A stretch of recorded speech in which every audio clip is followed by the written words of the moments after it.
बात कर लेते हैं टेक्नोलॉजी की। आईटी रिवॉल्यूशन की कहानी तो भारत ने शुरू की है। सामाजिक आर्थिक जगत में आज टेक्नोलॉजी की क्या अहमियत है ये हम जानते हैं। पहले 100 रुपए चलता था सरकार की ओर से और एक गरीब की जेब में 15 रुपए पहुंचते थे। आज वो 100 रुपए चलते हैं और गरीब की जेब में आते हैं वो 100 रुपए। जी हाँ, यही है टेक्नोलॉजी। आज हमारे साथ एक ऐसी महिला है जो बेहद कम उम्र में सेहत सफल उद्यमी बनी है। तकनीक से जुड़ी आपकी हर मुश्किल को ये ट्रबल शूट कर सकती हैं।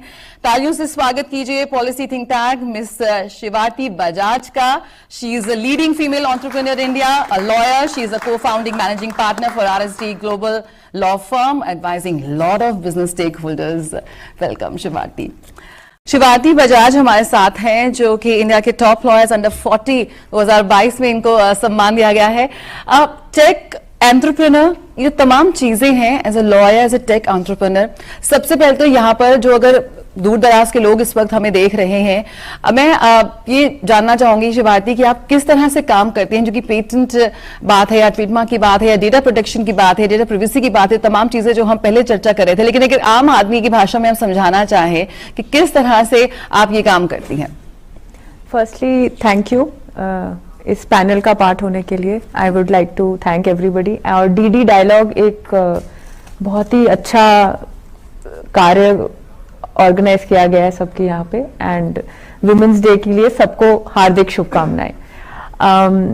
सो आपने जो क्वेश्चन पूछा मेरे से, सी हम बेसिकली सबके जो अम्ब्रेला जो हम यहाँ इतनी देर से बात कर रहे हैं, मैं सुन रही हूँ सबकी, हम यहाँ देखिए कि एंटरप्रेन्योरशिप एक जो चीज है वो हम सब में कितनी कॉमन है जी एज वुमेन, पर हम कभी उस पर हमारा ध्यान ही नहीं गया। बिकॉज एंटरप्रेन्योरशिप मतलब एंटरप्राइज होना, एंटरप्राइजिंग होना, और एंटरप्राइजिंग होना मतलब एक व्यवस्था को ऐसे चलाना कि कम में ज्यादा निकालना उसमें से। सो एज विमेन हम नेचुरली इतनी एंटरप्राइजिंग होती हैं कि हम उस पर ध्यान भी नहीं देती। और दूसरी चीज, जब हम बात करते हैं डिजिटल की, सो डिजिटल इज समथिंग जो आज हमारी जिंदगी का बहुत गहरा हिस्सा बन गया है। जैसे कि आपने कहा पहले, अब 100 रुपए निकालते हैं बैंक से तो 100 रुपए ही जाते हैं हमारे पास।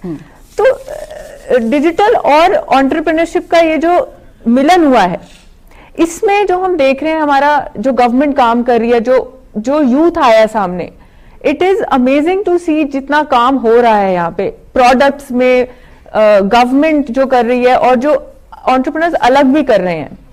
This is what we are calling the age, intellectual age, information age. इसमें इसकी बैकबोन है टेक्नोलॉजी। तो इसीलिए आजकल अगर आप देखें, गवर्नमेंट भी हर सोल्यूशन को टेक्नोलॉजी से ही सॉल्व कर रही है। तो चाहे वो यूपीआई हो या एक एयरपोर्ट में एंट्री का इशू हो तो डिजी यात्रा ऐप हो, इनफैक्ट यूपीआई तो अब इंटरनेशनल जा चुका है। तो हमारी टेक्नोलॉजी कितनी स्ट्रांग है ये हमसे अच्छा कोई नहीं जान सकता शायद अब। सो इसमें इन सब को जब हमें प्रोटेक्ट करना होता है, ये जो सारा इनोवेशन हो रहा है, इस सब इनोवेशन का बैकबोन होता है इंटेलेक्चुअल प्रॉपर्टी राइट्स, जिसमें आपने जो बात की पेटेंट्स की, इज ए वे कि हम उसको प्रोटेक्ट कर सके जी। और उस प्रोटेक्शन को करने के लिए हमारी जो गवर्नमेंट है एंड जो स्कीम्स निकाली हुई है, जैसे, and I really have to thank Modi ji for all the work that he is doing. It is really, वो शायद हमें नजर भी नहीं आ रहा है ग्राउंड लेवल पे, जो उसका इफेक्ट, ट्रिकल डाउन इफेक्ट कहते हैं हम जिसको, इट इज सो डीप। मतलब यहां तक वो पहुंच गए कि उन्होंने गवर्नमेंट फीस तक कम कर दी है for people to protect their innovations. और अगर आप टेक्नोलॉजी और इनोवेशन को इस एज में प्रोटेक्ट कर लोगे तो आप कितने लीप्स और बाउंड आगे जाओगे, ये अभी हम यहां बैठ के अंदाजा भी नहीं लगा सकते हैं इस बात का।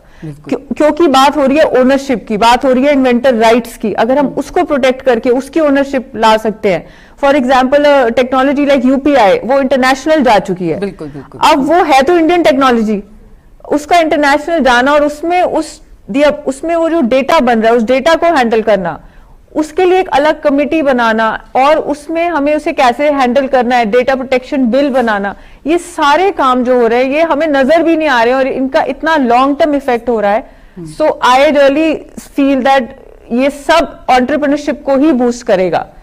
if nothing else. बिल्कुल, छोटे छोटे ग्राम स्तर पर भी किस तरह से उद्यमी निकल कर आ रहे हैं। सबसे तेजी से उभरती हुई अर्थव्यवस्था है भारत, और जो नजर नहीं आ रहा है नजर, जिस तरह से आंकड़ों में नजर आ रहा है। हाँ, आप वो जैसे आप कह रहे हो MSME जो काम कर रही है, इट इज जो स्किल डेवलपमेंट प्रोग्राम्स हो रहे हैं उनके, उसमें जो जिसे हम कहते हैं D2C brands, direct to customer brands निकल रहे हैं, जो जिसे हम बहुत पहले जमाने में शायद एक लिज्जत पापड़ का ब्रांड जानते थे, और आज की डेट में हमारे पास स्नैक्स में, खाने में, हर्ब्स में ब्रांड्स, जिसे हम बड़ी लोकली बोलते हैं ब्रांड्स, पर वो हमारे कंट्री से बनके बाहर जाएंगे, और उसमें जो हमारे को एक्सपोर्ट इंपोर्ट जो इनपुट्स आएंगे वो सब हमारी GDP में डायरेक्ट ऐड कर रहे हैं। आप इमेजिन करेंगे इंजीनियरिंग में 14% विमेन काम कर रही हैं आज की डेट में, जिसे हम STEM कहते हैं, जिसको बढ़ाने के लिए योजनाएं आई हैं, और women are very natural entrepreneurs. तो विमेन वर्कफोर्स आना इसमें is a direct impact on the GDP of the country. बिल्कुल। तो इस गहरा इम्पैक्ट जो है, सो आई फील कि विमेन का आगे आना ना ही जरूरी है और हो भी रहा है, और विमेन का एक चैलेंज होता है जो उन्हें फेस करना पड़ता है कि अगर कोई 1 से 5 करके आपको उसके 50 पॉइंट्स दे रहा है, विमेन को 1 to 10 करना पड़ता है उसके 50 पॉइंट्स के लिए। बट मजे की बात है वो कर जाती हैं हर बार इसलिए उन्हें कोई रोक नहीं पा रहा है। बिल्कुल, जिस तरह से पूरे विश्व में जो मेक इन इंडिया ब्रांड या जो ब्रांड इंडिया का इस वक्त जो परचम लहरा रहे हैं वो हम सब देख रहे हैं। शिवाती, यहाँ पर जब हम बात करते हैं कंज्यूमर ऑफ वेस्टर्न टेक्नोलॉजी, लेकिन यहाँ पर हम बात कर रहे हैं प्रोड्यूसर ऑफ टेक्नोलॉजी की। जिस तरह से प्रधानमंत्री ने भी कहा कि हमारा जो इतना ज्यादा डेटा है उसको डॉक्यूमेंट करना, उसको डिजिटलाइज करना, ये एक बहुत बड़ी चुनौती वाला काम है। आपने कहा कि कैसे हम नवाचार को, जो हम अब इस वक्त नवाचार कर रहे हैं, उसको प्रोटेक्ट करना, ये हमारी सबसे बड़ी जिम्मेदारी होगी। किस तरह के, अब आप मानती हैं कि अगर हम अगले पड़ाव की बात करें, अमृतकाल की बात करें, तो सबसे बड़ी चुनौती क्या होगी और उसको ट्रबल शूट आप करने के लिए क्या कहेंगे? पिछले 10 साल में जो एक काल रहा है अपने आप में, जिसे मैं मानती हूँ कि कैसे हम very less usage of technology से कितनी हाई यूसेज ऑफ टेक्नोलॉजी पे आ गए हैं। और इसमें मैं कहूंगी कि महिलाएं कितनी कंफर्टेबल हो गई हैं टेक्नोलॉजी के साथ। जैसे हम बोलते हैं कि you know, if you teach a man you teach an individual, if you teach a woman you teach a family. So अगर एक विमेन एक UPI पेमेंट के साथ कंफर्टेबल हो रही है, इसका मतलब आप उसका देखिए ग्रास रूट लेवल पे कितना इफेक्ट पड़ा।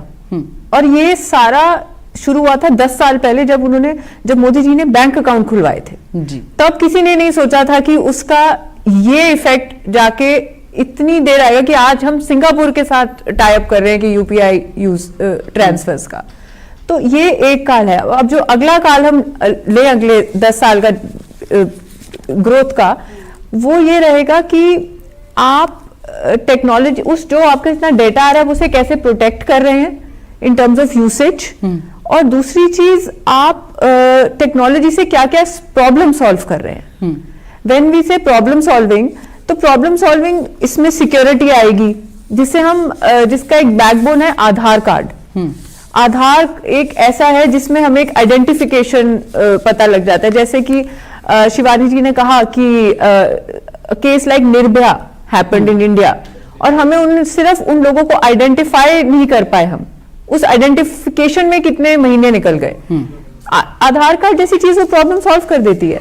आगे जाके हमारे पास टेक्नोलॉजी ऐसे डेवलप होगी और हो रही है, जैसे कि AI आ रहा है, आर्टिफिशियल इंटेलिजेंस, इंटरैक्टिव टेक्नोलॉजी, पर उस सब में हमारे पास साइबर सिक्योरिटी पे भी हमें ध्यान देना पड़ेगा कि कैसे हम साइबर सिक्योरिटी से उस सारे इंफॉर्मेशन को प्रोटेक्ट करें। जैसे कि हमारा अपकमिंग डेटा प्राइवेसी बिल है जो, उसमें कैसे हमें उस डेटा को रखना है कि उसकी मिसयूज ना हो, आउट ऑफ इंडिया ना जाए इंफॉर्मेशन जो नहीं जानी चाहिए, गलत देश के हाथ ना जाए जो नहीं जानी चाहिए, और कैसे हम उसको ऐसे यूज करें कि वो हम उससे अपना बिजनेस भी बढ़ा सके, अपनी इकोनॉमी भी बढ़ा सके, और उसमें एक सिक्योरिटाइजेशन भी हो। So security is a very important part of that, और डेटा प्राइवेसी बिल इसमें काफी गहराई में देख रहा है। We also advise a lot of clients and through the firm and all. तो उसमें आप ये देखिए कि कैसे जो सर्वर की लोकेशंस हैं, कैसे इंफॉर्मेशन फ्लो हो रही है, ये सब चीजें आगे जाके डेटा में ये काम करेंगी। एंड और अगर हम बात कर रहे हैं ब्रांड्स की, तो जो डायरेक्ट हमारी इकोनॉमी में बूस्ट कर रहे हैं, कैसे हम अपने ब्रांड्स को बाहर ले जा सके। बिल्कुल। जैसे आज हम कहते हैं कि हमने ये ब्रांड हम बाहर से लाए हैं, पहले एक अजीब सा शौक होता था कि ये चीज बाहर से आई है, हाँ, अब उससे ज्यादा अच्छा प्रोडक्ट हमारी कंट्री में बन रहा है। बिल्कुल, बिल्कुल। और उससे काफी कम दामों में बन रहा है, और वो जो ब्रांडिंग और मार्केटिंग इन्वॉल्व है उसमें, वो सब हम कर पा रहे हैं, बिल्कुल, जिसे हम कह रहे हैं आत्मनिर्भर।